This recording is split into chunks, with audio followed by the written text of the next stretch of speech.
Bepakt en bezakt komen de soldaten aan op het begraafplak, de 4 polen van het Skarzinski-regiment. Eén voor één werden de namen van de vallen militairen oplezen. De soldaten sneuvelen in de Tweede Wereldoorlog bij het eiland. Daaronder een bekende naam van Polen, luitenant-kolonel Stanislaw Skarzinski. Een luchtvaartpionier met een liekse status als hier Antony Fokker.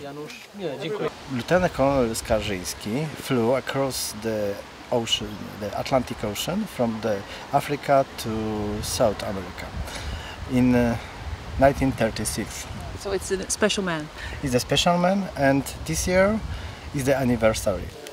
De grijven op Skielgebinnen adopteert toch bewoners van het eiland. Zij horen de grijven krees. Vrouw van Sijp had het grijf van Skarzinski adopteren. Ja, het is toch wel een beetje emotioneel, vind ik.